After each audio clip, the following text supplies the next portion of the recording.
de Grietas y Luces, un podcast sobre locura, comunidad y derechos humanos. Muy buenas, esto es de Grietas y Luces, yo soy Ana y en este primer episodio del podcast de Made in Spain entrevistaremos a Paula Tomé. Entre otras cosas, Paula es filóloga, docente y activista en salud mental. Fue también precursora y presentadora del programa Radio Prometea. Paula nos contará cómo entiende ella la psicosis desde su experiencia, hablaremos de la idea de la psicosis como ficción, de las cosas que le sirvieron para transitar y salir de estos estados y de las que fueron contraproducentes. Entre las cosas que le sirvieron, hablamos de la importancia de la responsabilidad y la autonomía, así como de poder compartir estas experiencias y de hacer pactos con las personas de su entorno. Y también hablamos del papel de la medicación en el proceso de Paula. Espero que disfrutéis mucho con la entrevista. Recordad que si queréis participar en el programa, enviarnos sugerencias, ideas de programas o comentarios sobre este o los siguientes episodios, podéis hacerlo mandando vuestros audios al número 650-898925. Y ahora sí, os dejo con la entrevista a Paula. Hola Paula, bienvenida al podcast. ¿Cómo estás? Hola, ¿qué tal? Pues bien, ¿qué tal estás tú? Muy contenta y muy agradecida de que hayas aceptado esta invitación. Agradecida yo, que me hace un montón de ilusión que hayáis pensado en mí para el primer podcast. Qué responsabilidad también. Bueno, me gustaría que pudiéramos empezar, Paula, si quieres, contándonos un poco, ¿no? ¿Cuál es tu relación con el mundo de la salud mental y qué es lo que te ha hecho llegar a ser activista en salud mental? Pues mira, yo entré en este mundo de la salud mental por la puerta de las pacientes de hospital, de las pacientes estas que te cogen ahí en medio de un brote que no sabes ni lo que es y allí te meten en un hospital y allí te contienen y te medican y todas estas prácticas horribles que a mí me dejaron tocada, porque después, a muchos años después, que yo tardé un montón en confiar en el servicio de salud mental y muchos años después, cuando yo por mí misma decidí ir a una terapia, de la psicóloga pues me dijo, analizando la biografía y esto, pues ella detectaba como que la experiencia del ingreso, de la contención, de todo esto, que había sido de los traumas más grandes que tenía. O sea, que con eso te lo digo todo. Es una experiencia terrorífica, pero a la vez súper frecuente. Sí, por desgracia sí. Parece mentira, porque a mí esto me pasó hace 20 años o 22 ya, porque ya fue en el 2000. Y bueno, y la verdad es que no han cambiado demasiado las cosas en 22 años, ¿no? Yo he visto algunos cambios, por ejemplo, el cambio así más grande que he visto así como para bien, pues es que ahora pues hay es como más fácil encontrar a profesionales pues que al cabo de un par de años de recetar antipsicóticos, a partir de ahí pues empiezan a animarse a bajar las dosis y así. Y ese es el único cambio así positivo que he visto, porque lo demás pues me siguen contando que sigue pasando, que contenciones, ingresos involuntarios y de todo, pues sigue pasando exactamente igual.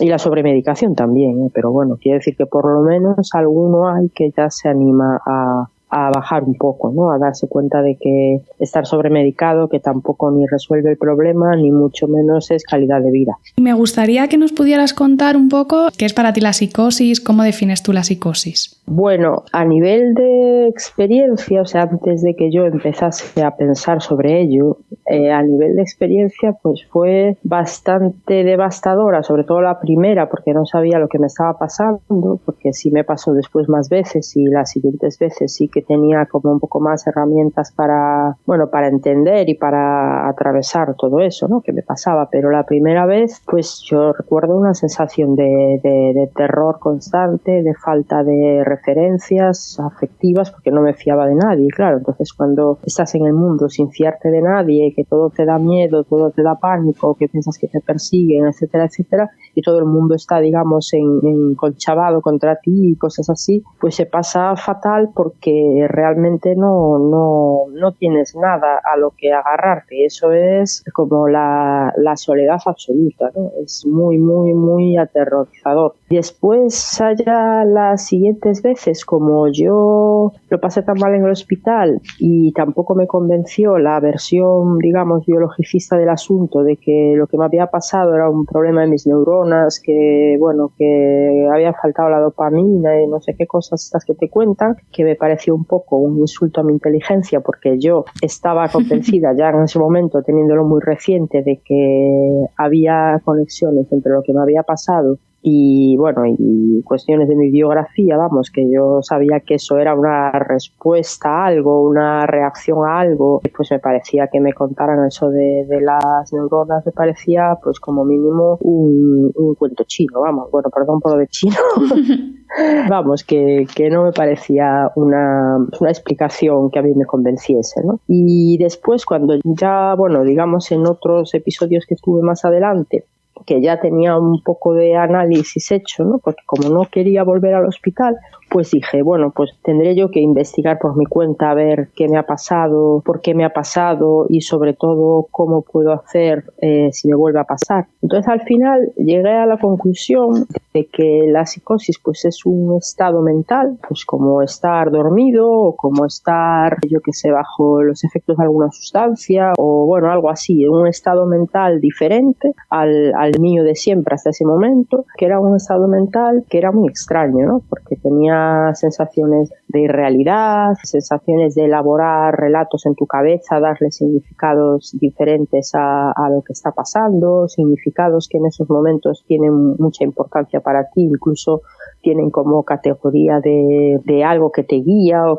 como si tuvieran así un componente así medio mágico, ¿no? Medio simbólico, ¿no? Como si fueran así señales de algo y lo vives con mucha intensidad, esa interpretación de esas señales. Y luego también iban acompañados de síntomas físicos, ¿no? Pues de todo tipo. Pues a lo mejor puedes estar muy alerta o a lo mejor ver los colores más intensos o escuchar de otra forma o ponerme a temblar o ponerme a llorar o no sé. Por suerte me queda muy lejos, por suerte, esas experiencias en el tiempo. Entonces a veces me cuesta conectar con ellas para volver a explicar cómo era, ¿no? Y a veces tiro un poco más de recuerdos, de leerme a mí misma o de escucharme a mí misma contando cómo eran, pero sí, sí que era un batiburrillo de sensaciones y de interpretaciones de la realidad como muy, iba a decir muy locas, pero eso es una evidencia, una redundancia, pero sí muy, muy extrañas, difíciles de encajar, ¿no? Porque después de esas experiencias te quedas como años dándole vueltas, incluso cuando ya no estás en ese estado, sigues buscándole significados, ¿no? Ya no estás en ese estado que en los significados te los crees ni nada, pero sí que sigues un poco dándole vueltas y diciendo, caray, si yo cuando pensaba esto, cuando ponía a esta persona en este determinado rol, ¿no? ¿Por qué sería, no? Y qué raro que la cabeza pueda llegar a hacer estas cosas, ¿no?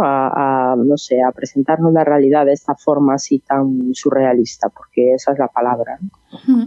Sí, en este sentido que hablas de la realidad surrealista, ¿no? O de esto que has dicho de los significados. En algún momento te he escuchado hablar de que tú, ¿no? Que la psicosis no es ni verdad ni mentira, ¿no? Sino que entra como en un terreno como de la ficción o de la metáfora, que es algo que me gusta mucho cuando te lo he escuchado hablar, porque por esto que tú dices, ¿no? Como de las interpretaciones entonces estaba pensando como que, no sé si en algún momento ahí quizá como que alguien intentaba convencerte, ¿no? De que estas certezas que tú tenías no eran reales o como si nos puedes explicar un poquito más esto. Bueno, yo creo que cuando alguien se encuentra ante una persona que está pasando por una psicosis y que está verbalizando, cuando puede, ¿no? Porque no siempre se puede, cuando está verbalizando todas estas creencias, digamos, que tiene, ¿no? Como si fueran reales, pues siempre hay una tentación desde enfrente, ¿no? De utilizar la razón para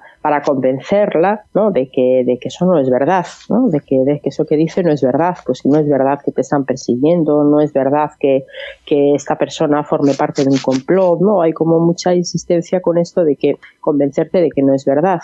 Y yo lo que pensé en relación a eso, porque como yo al final llegué a entender un poco, para entender mis procesos, la forma más más fácil o que más me convencía, ¿no?, valga la redundancia, para entender todo esto, era que eran una ficción. Entonces la ficción, pues como ficción, no es verdad ni es mentira, es decir, es como una realidad paralela, alternativa, que crea tu mente, pero que no entra en el territorio de la verdad ni de la mentira. Entonces, cuando tú intentas convencer a alguien usando la razón en términos de verdad-mentira, pues normalmente no lo consigues. Y además, pues la otra persona pues se puede poner también puede reaccionar con cierta hostilidad, ¿no? O incluso desconfiando más de ti, ¿no? Porque le estás negando esa ficción que esa persona está viviendo con tanta sensación de realidad. Entonces, para mí, al final, era como una especie de ficción que mi cerebro creaba, porque en aquel momento no tenía recursos ni para afrontar la realidad tal y como era, ni para indagar racionalmente o conscientemente en aquello que le estaba generando ese estado alterado, digamos. Entonces, al final, yo pensé, bueno, pues es como una ficción. Entonces, claro, es como una creación de un mundo nuevo, de una manera nueva de interpretar el mundo en el que estás, que no tiene nada que ver con la que tenías antes y que seguramente tampoco tiene nada que ver con la que va a salir después cuando ya consigas, digamos, salir de ese estado, ¿no?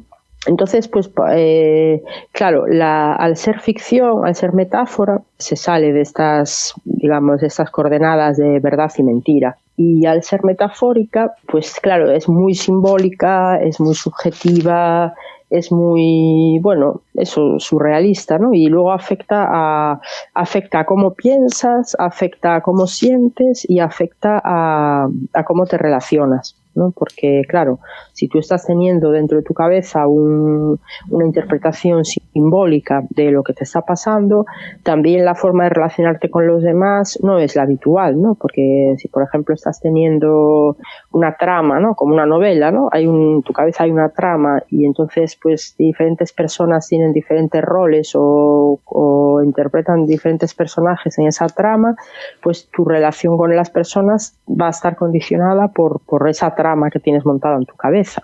Hay una cosa que me ha llamado la atención que decías, ¿no?, de que es una experiencia muy subjetiva, y me ha venido el pensamiento de que muchas veces desde los servicios de salud mental, ¿no?, lo que se intenta de alguna forma es como contarte a ti cómo está siendo la experiencia que tú estás viviendo y que a la vez es muy subjetiva. Entonces, no sé, de repente he pensado esto y me ha parecido súper incongruente.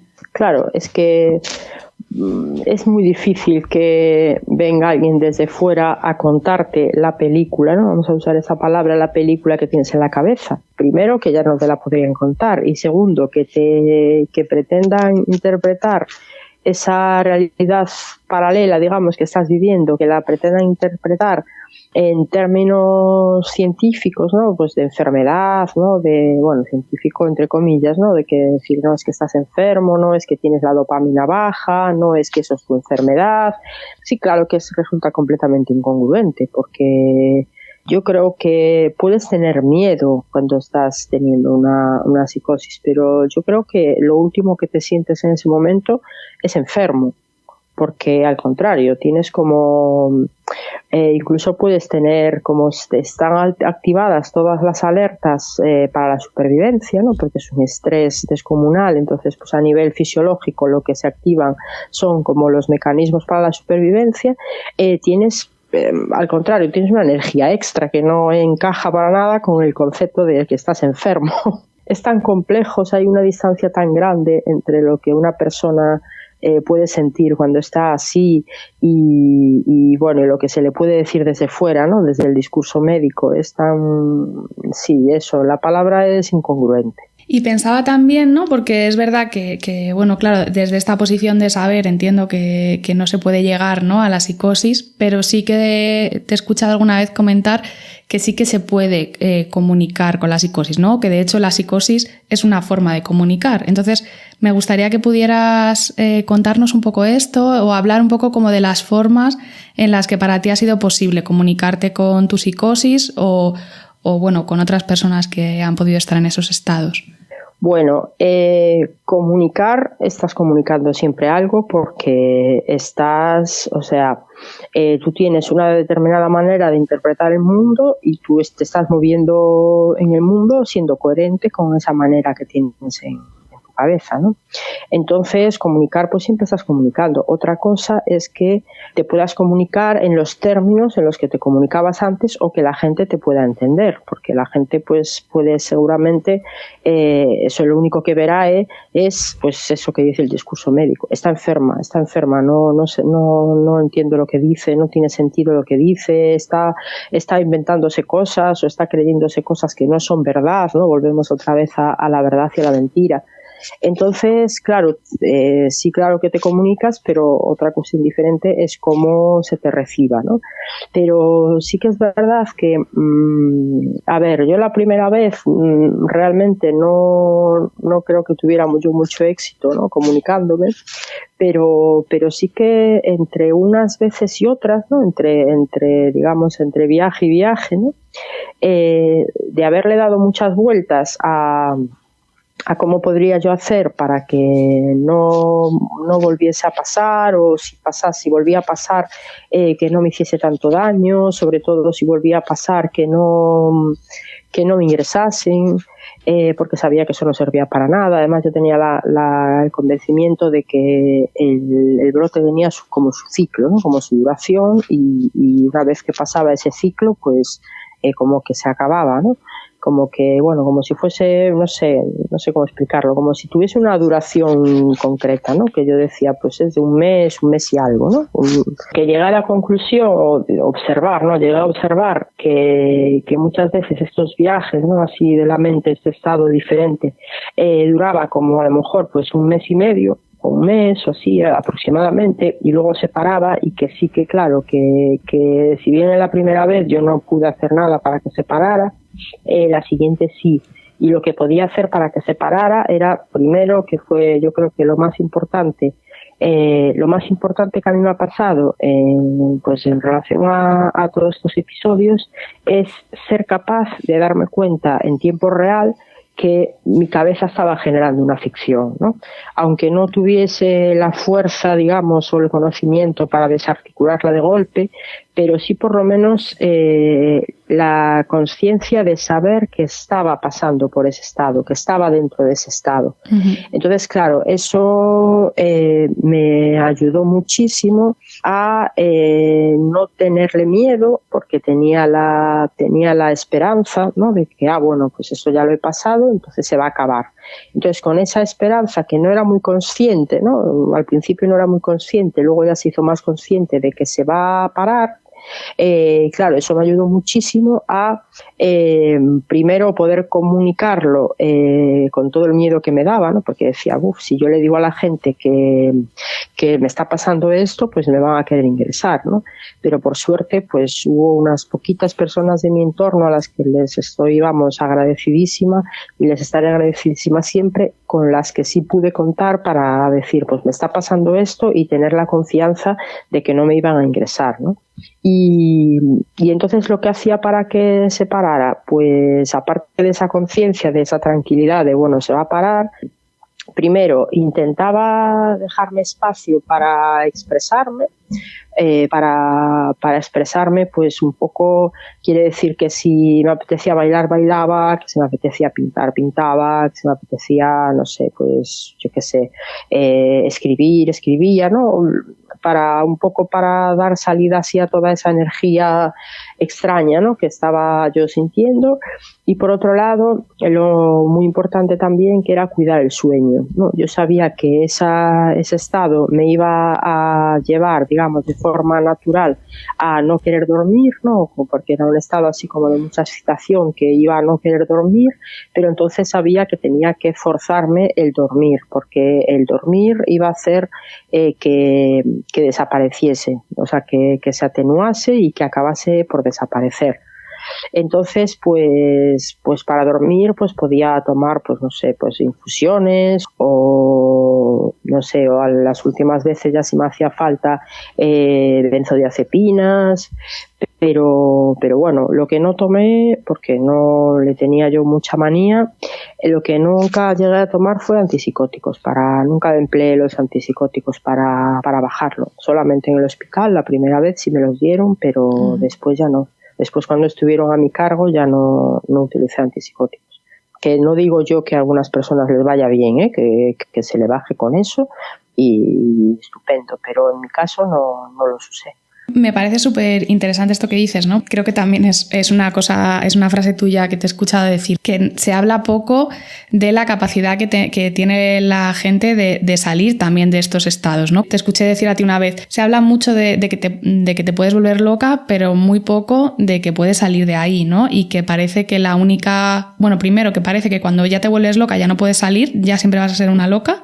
Y luego que hay como toda una serie de cosas que puedes hacer efectivamente por tratar de salir de ahí. Me parece súper potente. Sí. Es que claro que no te dicen que se puede salir, porque si ya el concepto del tipo de diagnósticos que nos suelen poner cuando tenemos este tipo de experiencias, ¿no? Que suele ser pues eso, esquizofrenia o bipolar o bueno, de ese estilo, ya los propios diagnósticos como se conceptualizan como crónicos, ¿no? Como que se entienden como crónicos y aparecen en la literatura médica como crónicos, pues claro, eso es incompatible con salir de esos estados, ¿no? Es como que parece que a lo único que puedes aspirar es a medicarte toda la vida y la medicación, pues con la medicación, pues que tengas suerte a ver si realmente el tomar antipsicóticos durante años realmente te asegura que durante esos años no vas a tener esos viajes, porque yo conozco a muchísimas personas que llevan tomando antipsicóticos muchos años y no porque los dejen de golpe, sino que simplemente incluso en el proceso de tomarlos, tal y como dice el médico que hay que tomarlos y todo esto, pues tener otros episodios a lo largo de su vida. Es decir, el antipsicótico en sí mismo tampoco te protege o te impide que los vayas a volver a tener. Sí, tiene un nombre un poco engañoso, ¿no? Lo de antipsicótico, pero no es antipsicosis, que es lo que parece que tratan de vendernos. Ya.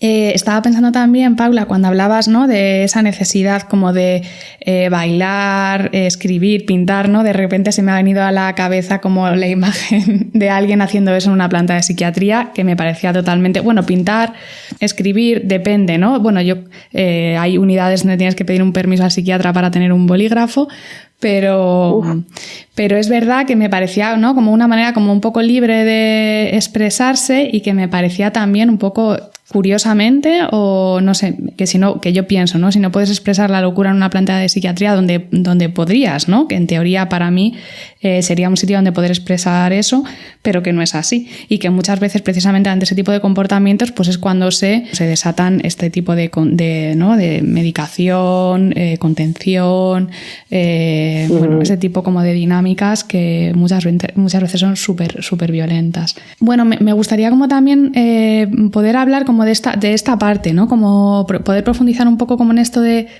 pues quizá como las herramientas más prácticas, que además es algo que me gustaría mucho que pudiéramos tener un poco en el podcast, ¿no? Que a lo mejor la gente también pudiera mandarnos audios y poder poco a poco ir haciendo como una especie de caja de ideas y conocimiento colectivo sobre estas cosas un poco más cotidianas que quizá puedan servir en estos momentos tan intensos como para, bueno, no sé si para salir, pero sí como para quizá que sea un poco más llevadero, ¿no?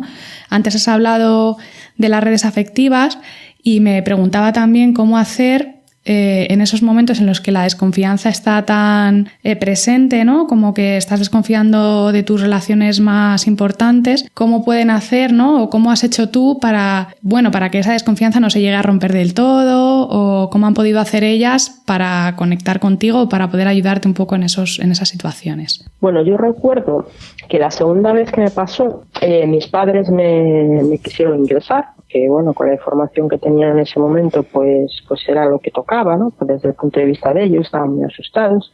Y entonces, pues me llamaron a urgencias, vinieron a mi casa, me llevaron al hospital, que para mí fue muy agobiante porque pensaba que realmente iba a volver a ingresar, y al final, bueno, hablando con el psiquiatra, pues conseguí mostrarme lo suficientemente calmada, ¿no? Y por supuesto no le hablé de cómo me sentía en realidad, porque mi objetivo era no ingresar, pero sí que después recuerdo que hablé con mis hermanas y le dije, les pedí que si me volvían a ver, como le llamábamos entre nosotros, rara, pues que no intentasen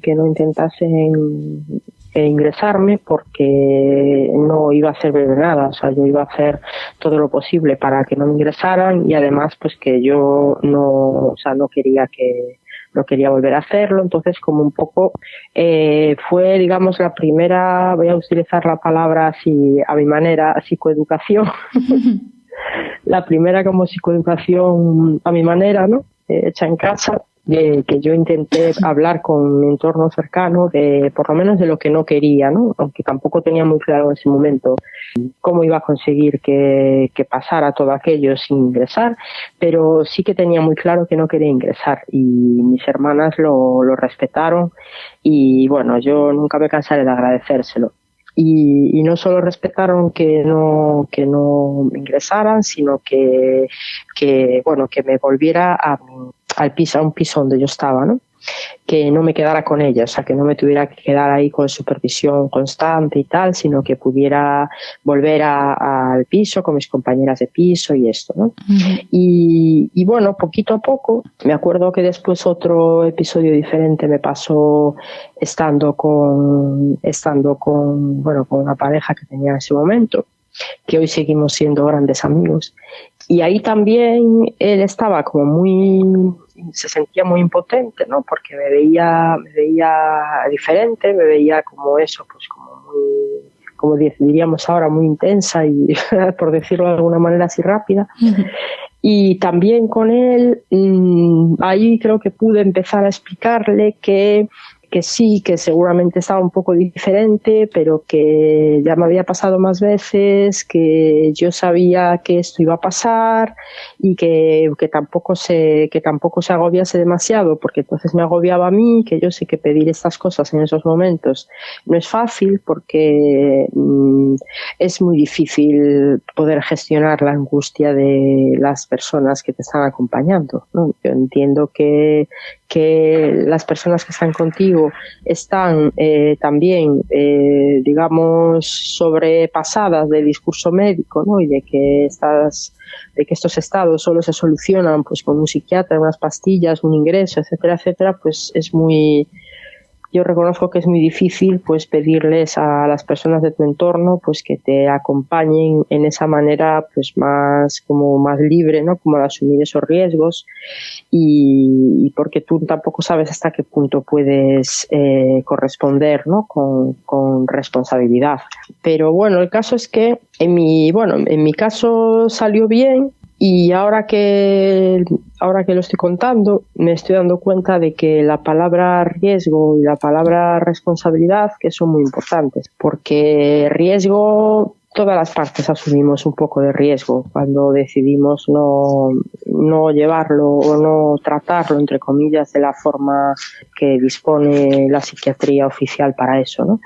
Entonces sí que hay una parte de riesgo, y ese riesgo, claro, da miedo, pero claro, también llevarlo tal y como lo quiere llevar la psiquiatría oficial, digamos, también implica otros riesgos, ¿no? Que de eso también se habla poco. Es decir, el hecho de que tú estés ahí encerrada, pues a lo mejor le da tranquilidad a tus familiares, ¿no? Porque saben que pues si mientras estás encerrada, pues yo qué sé, no estás haciendo, no te está pasando nada diferente a eso, ¿no? Y que ahí supuestamente te van a cuidar.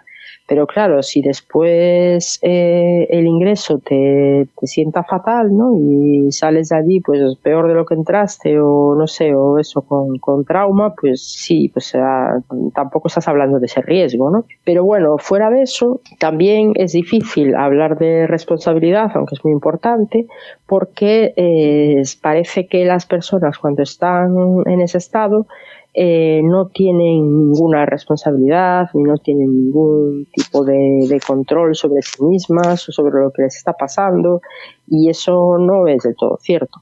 De hecho, cuantas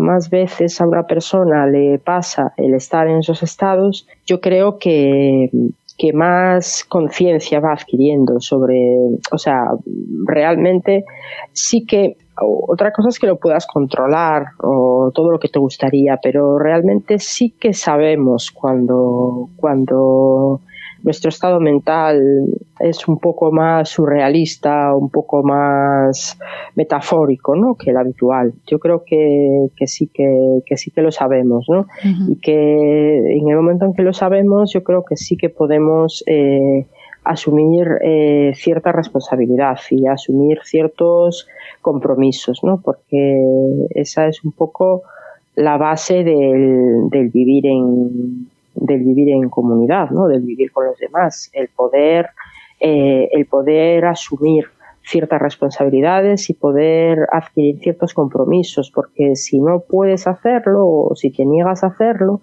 entonces sí que desde fuera es más fácil que te den por perdida y que vean que lo único que se puede hacer contigo es ingresarte. Entonces yo creo que es un tema que se debería de trabajar mucho a nivel interno.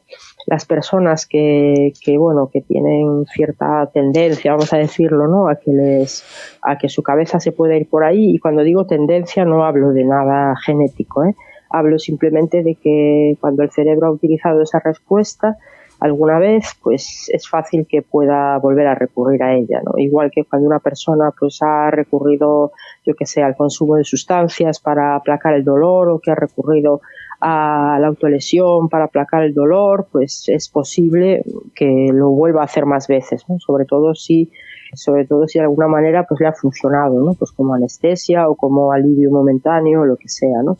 Entonces, cuando digo tendencia, lo digo en este sentido, no en un sentido de enfermedad genética ni nada de eso. Uh-huh. Pensaba en esto que decías de la responsabilidad, que también a mí me parece un tema súper importante, pero es que además pensaba que precisamente también en la responsabilidad, ¿no?, está, creo, la base de la recuperación o de vivir en la comunidad, como tú decías, ¿no? Y me acordaba de una frase de... ¿Me escuchas bien? Sí, es que hay alguien taladrando en mi edificio. Se ha puesto ahora. Así que me parece que vamos a tener que convivir con el ruido del taladro, a lo mejor. A ver, perdón. A veces hay suerte y no taladra mucho. Perdón, no, está bien. Que es que digo, ya no sé si es el audio o qué. Se me ha ido. Que me acordaba de una frase de un compañero nuestro que dice, ¿no?, salud mental, si es algo, es autonomía, que esa frase me encanta. Y es, para mí es muy verdad, porque al final, si te quitan la responsabilidad, si te quitan la autonomía, al final ahí sí que te están tratando, ¿no?, como una persona loca en el sentido clásico, ¿no?, de la palabra, como una persona como sin ningún tipo de capacidad, ¿no? Y precisamente creo que el trabajo que se debería hacer y no se hace en los servicios de salud mental, precisamente por eso, ¿no?, porque muchas veces lo que hacen es quitarte toda tu capacidad de decisión y toda tu capacidad de responsabilizarte de tu proceso, debería ser precisamente el dotarte, ¿no?, de herramientas para que tú vayas pudiendo decidir a lo largo de tu proceso, que a lo mejor pues en un momento puntual, ¿no?, como tú decías, o muy al principio, pues no se puede porque, yo qué sé, te pilla muy, ¿no?, desconcertada o muy de nuevas, pero que poco a poco, ¿no?, o en ese periodo intercrisis, se puede ir trabajando precisamente esto, ¿no? La posibilidad de responsabilizarte o la posibilidad de hacer pactos, ¿no?, de algunos pactos, aunque sean pequeños, no sé, este tipo de cosas que yo no sé si tú en algún momento has hecho con tu entorno o, bueno, esto que estabas contando. Sí, claro, muchas veces. Yo, por ejemplo, hice un pacto que se lo hice conmigo, ¿no? Y sí que fue por responsabilidad por responsabilidad hacia mi entorno y también por interés mío propio, ¿no? De que no me volvieran a ingresar. Y uno de los pactos que hice fue no escaparme, es decir, no salir de la ciudad, no desaparecer, porque sí me di cuenta que el estar fuera, que a veces podemos tener esa tendencia, ¿no?, de marcharnos, ¿no?, porque la película que tenemos en nuestra cabeza nos lleva por ahí y a veces podemos tener pues ese impulso, ¿no? Y yo sí lo hice la primera vez, pero no lo he vuelto a hacer porque sí que de alguna manera me di cuenta de que el desaparecer generó mucha angustia, ¿no?, en mi familia. Entonces, no sé, dije, bueno, no sé qué pasará, si vuelve a pasar, no sé cómo estaré, no sé hasta dónde llegaré con mi mente, pero voy a intentar tener claro que no me voy a marchar. Eso fue digamos, un pacto que hice, ¿no?, que era un poco conmigo misma y un poco con los demás, ¿no? Y el otro pacto fue no autolesionarme, es decir, no hacer ningún acto así de autolesión aparatoso, ¿no?, porque eso sabía que era una conducta que sí que podía hacer que la gente a tu alrededor sintiese tanta impotencia y tanto miedo por ti que sí que directamente te llevase al hospital, ¿no? Entonces, con esos dos primeros, pues ya por lo menos pude pasar un poco más desapercibida, porque luego me fui dando cuenta con los años de que la salud mental, lo que se supone que es una buena salud mental, tiene mucho de más que serlo, parecerlo, ¿no? Tiene mucho de performance, de interpretación. Si tú eres capaz de interpretar que estás bien, imagínate pues que estás, por ejemplo, ¿no?, que estás escuchando voces, pero que no le hablas a nadie de que estás escuchando voces y no actúas de ninguna manera que haga sospechar que estás escuchando voces. En ese caso nadie sabría que estás escuchando voces. Y con la psicosis pasa un poco lo mismo, ¿no? Si tú, o sea, que tú puedes disimular, ¿no?, que estás pasando por una serie de procesos internos que no quieres que se sepan. Pero claro, es muy triste también tener que disimularlo porque no hay nadie a tu alrededor que pueda comprenderte y nadie a tu alrededor con quien puedas expresarte pues tranquilamente, ¿no?, digamos, todo lo tranquilo que puedes estar, alguien a quien le puedes decir, mira, que me está pasando esto por la cabeza, ¿no? La opción de disimular hay que usarla con cuidado, porque un exceso de disimulo pues te puede aumentar la angustia también, ¿no? Porque es como tener que esconderte, ¿no? Tener que esconder lo que te está pasando, que es muy intenso y que es muy importante y que es muy doloroso, tener que esconderlo porque no hay nadie a tu alrededor que pueda comprenderlo, eso es muy duro. Y además pensaba que no solamente, sino que además amplía, ¿no?, como ese sentimiento de soledad del que hablabas al principio, ¿no?, que precisamente cuando te preguntaba, ¿no?, qué era para ti la psicosis, me decías que era un estado como de soledad absoluta, ¿no? Imagino sí, que todavía eso de no poder compartirlo con nadie, pues amplía muchísimo, ¿no?, como ese sentimiento de soledad. La psicosis sí, el delirio entendido como algo más amplio, no necesariamente es siempre tan solitario, porque yo cuando distingo entre delirio y psicosis, le llamo delirio como al estado general, ¿no?, a ese estado de conciencia así alterada, diferente, pero después le llamo psicosis a cuando dentro de ese estado el argumento, ¿no?, o la trama es de terror. Entonces, en la parte en que la trama es de terror y de persecución y de pues me quieren hacer daño, pues nadie está de mi parte, pues todo el mundo está conchavado contra mí, etcétera, etcétera, ahí a esa sensación de hostilidad generalizada y de pérdida de referencias general es a lo que le llamo psicosis. Pero la psicosis es como el estado más extremo, ¿no?, digamos la trama más terrorífica, ¿no?, pero no es la única. O sea, a veces puede haber delirios muchísimo más amables y en los que sí que es mucho más fácil conectar, porque si tú el argumento que tienes en la cabeza no es que te están persiguiendo, sino que puede ser lo contrario, ¿no? Pues que estás en un mundo de color de rosa, donde todo el mundo te ayuda y donde todo el mundo te sonríe y donde todo el mundo pues es bueno, digamos, ¿no? Pues que otra cosa es que te creas demasiado que todo el mundo es bueno y peques de exceso de confianza y te puede venir algún problema por ahí, ¿no? Porque pues realmente tampoco sabes muy bien cómo va a reaccionar la gente, ¿no? Pero sí que claro que hay estados que no son tan terroríficos, o sea que sí puedes tener esa sensación de metáfora, de surrealismo, de estar interpretando señales, de pensamiento mágico, etcétera, etcétera, pero no aparece el factor miedo, no aparece el factor me persiguen, me quieren hacer daño, ¿no?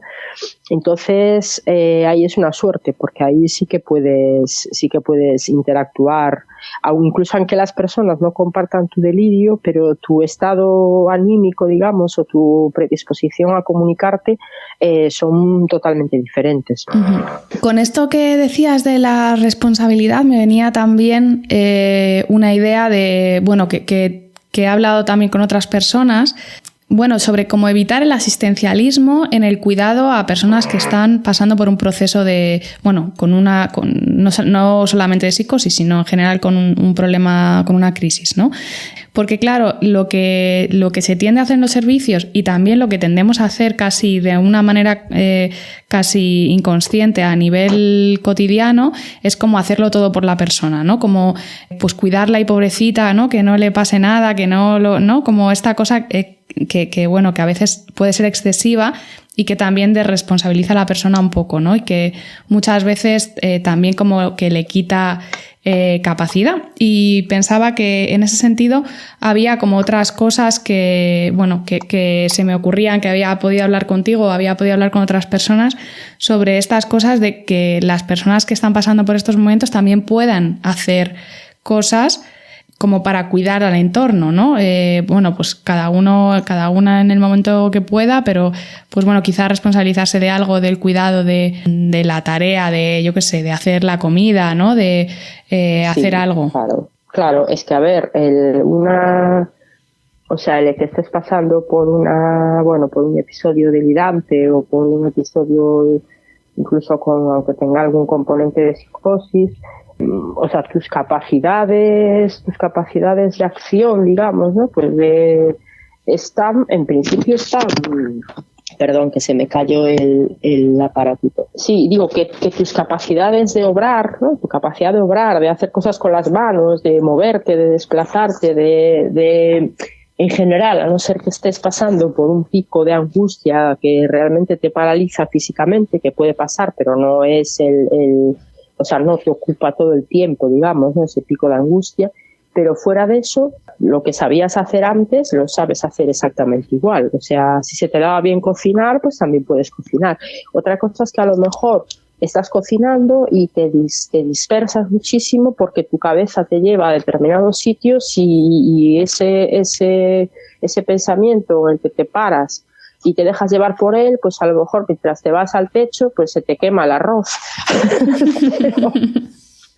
Pero eso lo puedes hacer pero si hay alguien contigo, a lo mejor, ¿no? que te está hablando, que te está sacando un poco de que el pensamiento se te vaya, que te está un poco aterrizando, ¿no? Ayudando a mantenerte en la tierra, pues claro que puedes estar pues cocinando, pues haciéndole a alguien pues una infusión, o yo qué sé, o si se te da bien, pues no sé, pues hacer el ganchillo, pues a lo mejor pues puedes estar, yo qué sé, haciéndole algo a alguien, o reparaciones, o no sé, cualquier cosa que sepas hacer, la sigues sabiendo hacer, aunque estés en un estado así mental un poco diferente, ¿no? Pero claro, para poder hacer esas cosas tienes que tener el espacio para hacerlas, ¿no? O sea, si estás en una planta de psiquiatría y te gusta cocinar, no vas a poder cocinar. Y si estás, no sé, y si te gusta hacer otro tipo de cosas, pues yo qué sé, pues como, no sé, pues correr o yo qué sé, o o cuidar a los animales o lo que sea, pues tampoco lo puedes hacer si estás en una planta de psiquiatría, ¿no? Aquí estamos diferenciando entre cómo transitar un estado de estos con libertad, digamos, ¿no? Pues con una capacidad de acción y en un entorno que sea el tuyo y en el que puedas hacer una serie de cosas para entretenerte, para bajar la intensidad, para comunicarte con los demás, que no es una opción que no tienes en una planta de psiquiatría. Sí, y además qué bonito el poder acompañar a alguien, ¿no? En esta escena que nos traías de que alguien está cocinando el arroz y de repente se pone a pensar en otras cosas, ¿no? Y la persona que tiene al lado no le dice, anda, quita, ¿no? Que ya lo hago yo. O no, claro. No es que le impida cocinar porque es que se va a dispersar, ¿no? Sino que está ahí un poco pues para ayudarle, ¿no? A volver a la tarea, ¿no? Para poderle, digamos, como acompañar en eso, pero desde luego no impedirle que haga cosas. Claro, eso sería, bueno, para mí ha sido siempre así, o sea, yo me recuerdo haciéndolo todo igual, o sea, solamente que hacía las cosas, pero mi cabeza estaba pensando en cosas diferentes a las que pensaba pues cuando le estaba dando, yo qué sé, interpretaciones diferentes, y además muchas veces me he visto como siendo muy creativa en la cocina cuando estaba así, porque de repente se me ocurría mezclar ingredientes totalmente diferentes, ¿no? Y descubría así sabores nuevos o recetas nuevas. Eso me ha pasado muchas veces. Y me producía mucho, me resultaba muy gratificante, me daba mucho placer, ¿no? Como, ay, qué rico está esto, mira, qué he descubierto, qué tal, ¿no? Como que, no sé, se ponen en marcha, la creatividad suele funcionar bastante bien cuando estás así, porque, claro, como es un estado tan diferente al habitual, y la creatividad también se caracteriza por eso, ¿no? Porque haces asociaciones nuevas, ¿no? Entre conceptos, entre ideas, entre materiales, entre ingredientes, entre lo que sea, pues sí que estás más creativa. Otra cosa es que hagas una chapuza, ¿no? Que no necesariamente por estar creativa vas a hacer una obra de arte, ¿no? Simplemente, pues a lo mejor estás creativa, pero haces una mezcla ahí horrible, ¿no? Sí. Pensaba, ¿no? Que bueno, hemos hablado de muchas cosas que son contraproducentes, ¿no? O perjudiciales de cómo habitualmente los servicios de salud mental nos tratan, ¿no? A las personas cuando vamos allí. No sé si hay alguna cosa más que se te ocurra o cosas que, bueno, hemos hablado como de muchas de estas cosas, ¿no? Que parecen incongruentes, pero no sé si hay alguna cosa más que se te ocurra. No sé, yo cuando mi recuerdo del hospital es muy, bueno, es así muy difuso, ¿no? Pero sí recuerdo que casi no podías hacer nada, ¿no? Que estabas allí como... Yo me recuerdo dando paseos por el pasillo como un león enjaulado, ¿no? O sea, primero porque también quería contrarrestar los efectos de la medicación y quería caminar, a ver si caminando, pues no sé, me quitaba un poco de la angustia del encierro, porque al final es lo que te pasa, ¿no? Que estás encerrado y estás encerrado en un momento, encerrada, un momento en el que no te encuentras bien, digamos, no te encuentras como siempre, no estás segura, ¿no? de lo que piensas o de cómo es el mundo que estás interpretando. Entonces, claro, el juntar ese estado mental con un encierro, pues desde luego que para mí fue muy negativo, muy malo, vamos, no, muy angustioso, no tuvo nada de curativo, digamos, ¿no? O de cuidado, no sé. Entonces, pues yo qué sé, por ejemplo, que no te dejen, no sé si ahora creo que las visitas son un poco más, no sé si ahora es un poco más flexible, ¿no? Las visitas, las llamadas, el que te puedan permitir estar con tu móvil, ¿no? Y se pueda estar, por ejemplo, pues no sé, mirando las redes sociales, yo qué sé, lo que sea que quieras hacer, ¿no? Pero es muy limitante porque, tú estás como con ganas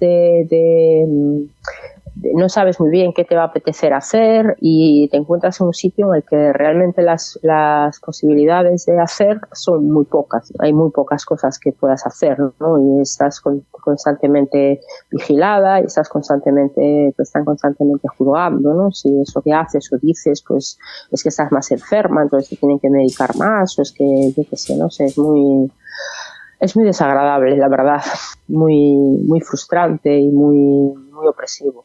La verdad que sería quizá una buena idea para un programa, ¿no? Poder hablar un poco de este tipo de las cosas que cuentas, de esto de las normas, porque es verdad que llama mucho la atención como en algunos sitios se permiten cosas, ¿no? Pues esto que decías, bueno, de los teléfonos móviles, la verdad es que no me viene a la cabeza, yo creo, ninguna unidad donde se permita tener teléfonos móviles, pero...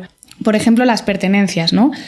Pues no sé, a mí me contaron hace poco que hay una unidad en Madrid donde te quitaban las gafas por la noche para que no te, autolesionaras con las gafas o algo así. Es como, bueno, yo que llevo gafas, digo, si a mí me quitan las gafas por la noche, o sea, yo me angustio muchísimo porque yo Claro. es que no veo. Entonces, bueno, como que estas normas varían mucho de unos sitios a otros, ¿no? Y que es verdad que muchos, depende de los sitios. Hay sitios en los que se puede hacer un poco más, pero yo creo que en líneas generales las unidades son sitios bastante restrictivos en cuanto a lo que puedes hacer. Y esto, claro, Sí. pues sí, es verdad que es bastante contraterapéutico, seguramente.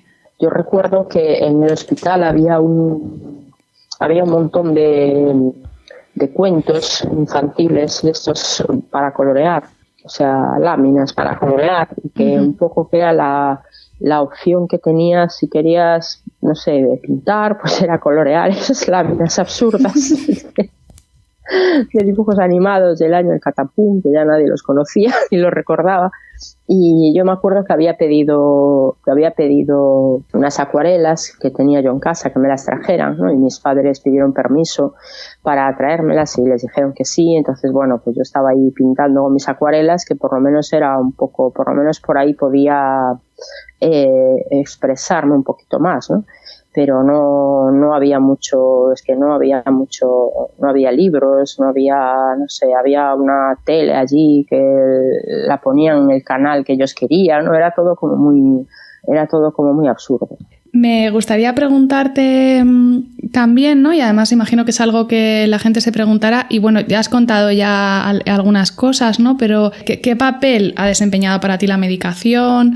¿O en qué momentos crees que puede ser útil? ¿O en qué momentos piensas que la medicación es más un estorbo que una ayuda? No sé si hay algo por ahí que nos puedas contar un poquito más. Para mí la medicación antipsicótica la tomé como 6 meses o así. Pues la que me dieron en el hospital y la seguí tomando, pues en aquel momento pues pensaba que me la tenía que tomar. Y la dejé eso, al cabo de unos meses, porque yo recuerdo haberle dicho a mi psiquiatra que si me la podía cambiar o si me la podía rebajar, porque notaba una serie de efectos, pues como que me costaba muchísimo seguir las conversaciones, me costaba pensar, y me costaba incluso a nivel muscular, me molestaba mucho porque, por ejemplo, si caminaba, pues no que se me adormecían, ahí no me sale la palabra, se me ponían rígidas, ¿no? Las piernas, ¿no? Uh-huh. Y bueno, efectos secundarios así muy, muy desagradables. Entonces, al final, como la psiquiatra no me daba la opción de quitarla o de cambiarla, o creo que me la había cambiado, pero había sido lo mismo, o sea, no había notado ninguna diferencia, pues al final decidí yo por mi cuenta dejarla. Sí es verdad que, aunque nunca he vuelto a tomar antipsicóticos, sí es verdad que más adelante me di cuenta de que como el sueño era fundamental, o sea, mantener una buena rutina de sueño era fundamental para que la cabeza no se fuese más de lo que ya se iba, ¿no? Como que no, porque sí que la falta de sueño, sí que me di cuenta que la falta de sueño es mucho más fácil que te lleve hacia la psicosis, ¿no? Entonces, pues para controlar el tema del sueño, pues sí que me he tomado muchas veces benzodiazepinas, eso sí, para garantizarme que voy a dormir pues 7-8 horas, y sé que dormir 7-8 horas es una garantía de que el estado mental no va a derivarse hacia argumentos así más terroríficos, ¿no? Al estar bien descansada también yo creo que puedes gestionar mejor ese tipo de estado así metafórico, simbólico, ¿no? No sé, para mí lo más importante de la relación con la medicación es que sea una relación en la que tú puedas tener algún tipo de responsabilidad y de agencia en el hecho de tomarla, ¿no? O sea, de que decir, bueno, mira, hoy estoy hoy me noto un poco más, pues yo qué sé, más alterada, más inquieta, como lo quieras llamar, pues mira, yo creo que es mejor que hoy me tome una pastillita para dormir, porque sé que si no me la tomo me va a costar más dormir, entonces si me la tomo ya me duermo a la hora que me tengo que dormir y ya sé que voy a descansar las horas necesarias, que puedas tener una cierta, pues eso, capacidad de gestión, ¿no? sobre cómo usas los medicamentos, conoces el efecto y sabes en qué momento ese efecto es bueno para tu estado mental, que sea, ¿no? O sea de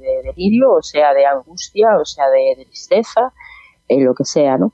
Y eso lo decía la psiquiatra Joanna Moncrief, que bueno, que yo le tengo mucha admiración, ¿no? Porque me parece una buena profesional, hablando de los psicofármacos en su libro Hablando claro de psicofármacos, que ella dice que le habla, ¿no? Digamos, a los profesionales y al público en general, y dice que tenemos que ser humildes y reconocer que no estamos tratando con enfermedades, sino que estamos tratando con interacción de fármacos con personas. O sea, eso es lo más importante. Entonces, en la interacción de fármacos con personas, la persona con la que va a interaccionar ese fármaco tiene que tener voz y voto sobre cómo le está sentando eso, cuándo le sienta bien, cuándo no le sienta bien, ¿no? Porque es que si no, es desde fuera, dando por supuesto que la interacción entre este fármaco y esta persona va a ser buena, sin consultar a la persona, que es la que se lo va a tomar y es la que va a sufrir sus efectos, tanto los positivos como los negativos, ¿no? Has dicho que dejaste la medicación antipsicótica. Bueno, es verdad que has dicho, ¿no?, que llevas solamente 6 meses con ella, pero no sé, me gustaría preguntarte cómo fue el proceso, cómo fue la decisión y si te resultó algo complicado. Bueno, imagino que por supuesto lo harías sola, ¿no?, sin acompañamiento de tu profesional, pero un poco cómo fue ese proceso. No lo pensé demasiado, o sea, porque también lo bueno de que era la primera vez que me pasaba era que yo tampoco tenía un historial previo, ¿no?, de miedo a dejar la medicación o que me hubiera pasado previamente que la hubiera dejado y me hubiera sentado fatal dejarla, ¿no? O sea, no tenía esos antecedentes, digamos, ¿no? Y entonces, pues para mí fue algo en su momento bastante fácil, porque simplemente lo que hice, creo que probé a unos días a tomarla un día sí, un día no, a ver qué pasaba, ¿no? Y al ver que no pasaba gran cosa, pues como que ya después la dejé, ¿no? No recuerdo que fuera, y eso que yo siempre le digo a las personas que quieren dejarla, que lo hagan siempre muy, muy despacio, pero eso también es porque ahora sé que cuando llevas muchos años tomándola, sí que es verdad que se genera una habituación, ¿no?, una dependencia, un hábito físico y psicológico muy fuerte, y entonces que ahí sí que de repente, pues que quitarle al cerebro de golpe todas esas sustancias, ¿no?, pasar de 100 a 0, digamos, pues yo no se lo recomiendo a nadie, porque sí que a lo largo de todos estos años muchas personas que he conocido que efectivamente dejan la medicación antipsicótica de golpe cuando llevaban años tomándola, y sí que les hace un efecto rebote en forma de tener una experiencia delirante, ¿no? Entonces, en ese sentido, yo ahora, con la información que tengo ahora, claramente no le recomendaría a nadie que la retirase de golpe. Pero bueno, como también ahora hay foros, ¿no?, y hay, pues, no sé, está el compañero Will Hall, que hace sus talleres de retirada de la medicación, y los tienes en YouTube, ¿no?, para no tener que hacerlo así en completa soledad, ¿no? Incluso, como decía al principio, que incluso por suerte empieza a haber profesionales que ya se dan cuenta de que esto de cantidades enormes de medicación antipsicótica recetadas de por vida, que tampoco curan a nadie ni mejoran la calidad de vida de nadie. Entonces, pues también se están apuntando a esta retirada progresiva y acompañada, y esto de la medicación, que sería la opción ideal, ¿no? Pues que una persona que se supone que sabe de estas cosas, pues que te ayude a deshabituarte, pues con seguridad, ¿no?, y con acompañamiento. Eso es muy importante. Pues bueno, Paula, yo no sé si hay alguna cosa más que quieras añadir, que te parezca importante y no te haya preguntado, o que quieras resaltar para la gente que nos está escuchando. Pues mira, hablar o sea, ya sé que no se puede hablar con todo el mundo, ¿no? de este tipo de experiencias internas, ¿no? Así tan estigmatizadas, ¿no? Porque se trata de eso.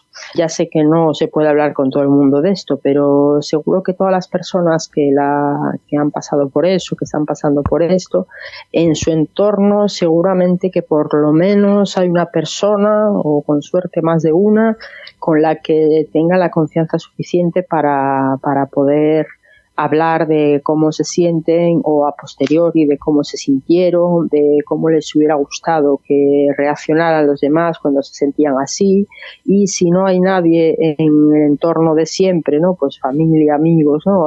Pues siempre están pues personas que hayan pasado por la misma experiencia, a las que evidentemente les costará mucho menos hablar del tema, y que además pues que están como disponibles, ¿no? Pues en grupos de apoyo mutuo, o en los grupos de Hearing Voice, ¿no? De gente que escucha voces, o no sé, o si tienes la suerte de tener un profesional con quien sí puedes hablar de eso, que donde sea, ¿no? Que o en foros de internet, ¿no? O en chats de internet, que contacten con los GAMS, con los grupos de apoyo mutuo, porque a lo mejor en su ciudad pues no hay ningún grupo, a lo mejor no tienen la posibilidad de formarlo, pero sí que pueden ponerse en contacto con esos grupos y pedir, por ejemplo, pues por lo menos que les hagan un poco de acompañamiento online, ¿no? Pues que se ofrezcan a chatear con ellos pues en determinado momento, pues para que que como sea, que busquen un espacio